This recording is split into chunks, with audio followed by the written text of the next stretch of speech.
आज हमारे साथ गोची गांव में भावी सरपंच रश्मि जी हैं और आइए हमसे करते हैं बातचीत चुनावी मुद्दों के बारे में। किन किन चुनावी मुद्दों को लेकर वो चुनाव लड़ रही हैं। नमस्कार रश्मि जी। नमस्कार। आप किन किन चुनावी मुद्दों को लेकर चुनाव मैदान में उतरी हैं। मेरे काफ़ी सारे मुद्दे हैं। मैं यहाँ 10 साल से आई हुई हूँ। मैंने 10 साल से यहाँ पे काफ़ी सारी चीज़ें देखी हैं। सबसे पहले मैंने पानी की समस्या बहुत ज़्यादा देखी है। पानी की समस्या की वजह से गांव का हर वर्ग बहुत परेशान है, बड़ों से लेके बच्चों तक बहुत परेशानी होती है।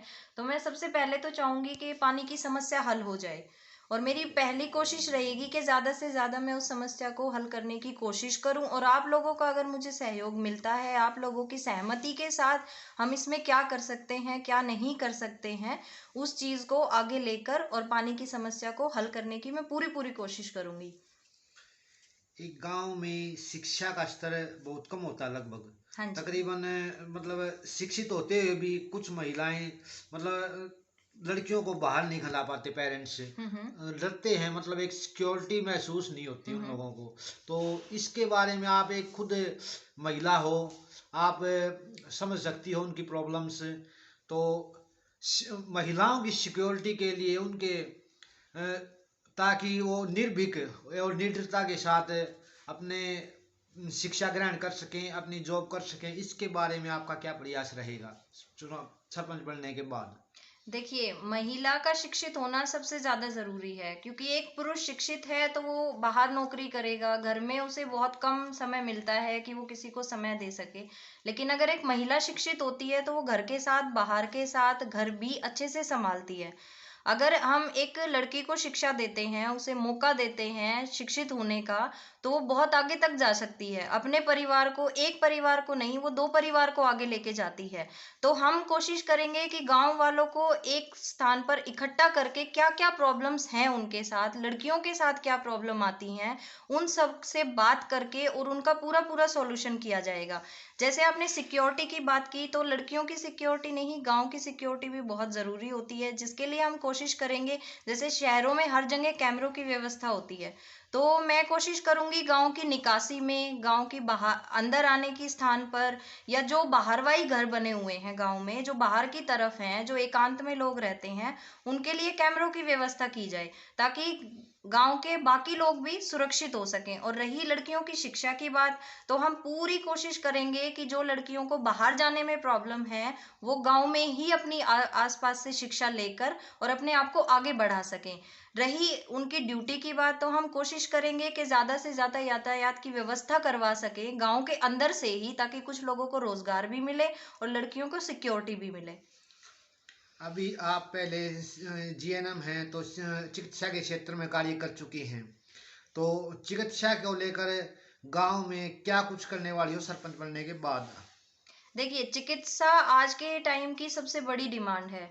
अगर हम लोग थोड़े बहुत भी बीमार होते हैं तो वो प्रॉब्लम बहुत आगे तक बढ़ जाती है। और एक हम इंडियंस की, मैं गांव की नहीं कहूंगी, हम इंडियंस की एक प्रॉब्लम है कि जब तक चीजें सीवियर नहीं हो जाती, हम उसे देखने के लिए आगे नहीं बढ़ते। कुछ लोग हैं जो ये सोचकर बाहर नहीं जा पाते कि दूर पड़ेगा, या घर में कोई है नहीं ले जाने वाला, या हम पढ़े लिखे नहीं हैं, हम जा नहीं सकते। तो हम कोशिश करेंगे कि गांव के अंदर ही कुछ ऐसी जगह बनाई जाए जहां वो अपना प्राइमरी ट्रीटमेंट ले सके, ताकि एटलीस्ट उनका प्राइमरी ट्रीटमेंट हो, उनके स्वास्थ्य का ध्यान रखा जा सके। एक छोटी सी लैब बनवाने की भी मैं कोशिश करूंगी कि जो बच्चे गांव का कोर्स, गांव के ऐसा तो नहीं है कोई बच्चा कोर्स नहीं करता है, कोर्स जो बच्चे करेंगे वो अपना गांव में ही उनकी हम मदद करेंगे, अपनी खुद की लैब खोले, ताकि प्राइमरी ट्रीटमेंट, प्राइमरी डायग्नोज जो है वो गांव के अंदर ही हो सके, ताकि किसी को बाहर जाने की परेशानी ना हो।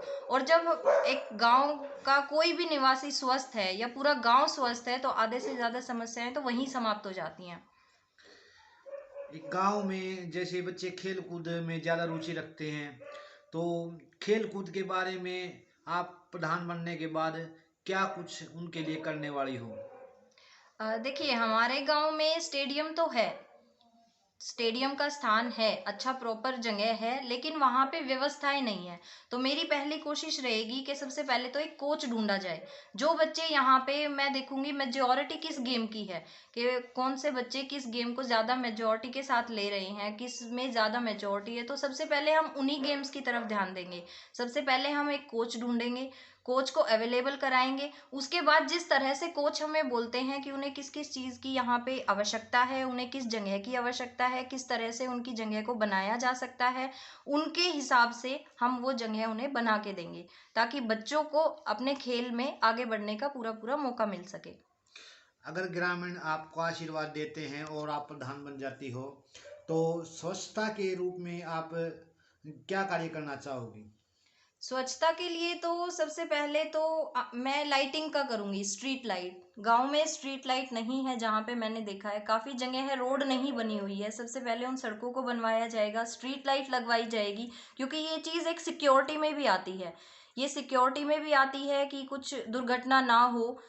और सड़कों में जो कीचड़ हो जाता है, वो सब हो जाता है, मच्छर आते हैं, ये सब भी स्वास्थ्य की तरफ भी जाता है, सेफ्टी और प्लस हेल्थ की तरफ भी जाता है। तो इस चीज़ को हम कवर करेंगे। दूसरा, रही बात हम और आगे स्वच्छता के लिए, जैसे जगह जगह पानी जमा होता है, तो हाँ, गांव वालों के साथ बात करके हम देखेंगे, कोशिश करेंगे कि इसकी कैसे कैसे व्यवस्था की जा सकती है। क्योंकि पानी ज़रूरी नहीं है कि गंदा है तो पानी पीने के लिए इस्तेमाल नहीं हो सकता, लेकिन और काफ़ी चीज़ों में उसका यूज़ किया जा सकता है, काफ़ी तरह से उसको प्रोसेस किया जा सकता है। तो वो गांव वालों की सहमति के साथ, गांव वालों से डिस्कस करके पूरी तरह से, और उसका सॉल्यूशन किया जाएगा, ताकि गांव में स्वच्छता ज़्यादा से ज़्यादा बनाई जा सके। ग्रामीणों को क्या संदेश देना चाहोगे आप? ग्रामीणों को मेरा यही संदेश है कि सबसे पहले तो चुनाव का समय चला हुआ है, एक ही गांव से कई लोग एक ही चीज़ के उम्मीदवार बन के खड़े होते हैं। तो ऐसे में आप अपना काम करिए, आप अपने लिए वोट मांगिए, आप अपने लिए सब कुछ करिए, लेकिन आपसी भाईचारे को कभी ख़त्म मत कीजिए। क्योंकि चुनाव हर साल आते रहे, हर 5 साल में या हर साल में किसी ना किसी तरह के चुनाव आते रहते हैं।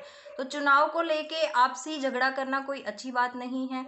आप इस चीज़ पे बिल्कुल मत जाइए। ये तो 2 तारीख का चुनाव है, 2 तारीख के बाद सब लोगों ने साथ ही रहना है, तो इन चीज़ों में ना जाएं और इकट्ठे मिलके ही रहें। जनता से क्या अपील करना चाहोगे? जनता से मेरी यही अपील है कि आपकी एक वोट बहुत कीमती है। आप एक अच्छे उम्मीदवार को वोट दीजिए, जो शिक्षित हो, आपके लिए अच्छे से अच्छे काम कर सके। और सरपंच बनने का मतलब ये कभी नहीं होता कि उसी की पूरी पावर हो गई है। आप हैं तो वो है, और वो है तो आप हैं। वो जो आपके साथ मिलके काम कर सके, जो आपके साथ मिलके चल सके, उन्हें आप अपनी कीमती वोट देकर विजय बनाएं। धन्यवाद। हाँ, चलो जी। ग्रामीणों से क्या अपील करना चाहोगे? ग्रामीणों से मेरी यही अपील है कि एक अच्छे उम्मीदवार को अपना कीमती वोट देकर जिताएं। और मेरा आप सबसे हाथ जोड़ के विनती है कि मेरा चुनाव चिन्ह मुझे साइकिल मिला है। चुनाव के दिन ज़्यादा से ज़्यादा लोग साइकिल के बटन को दबाकर मुझे विजय बनाएं, क्योंकि मेरी विजय से आप लोगों की विजय होगी। धन्यवाद।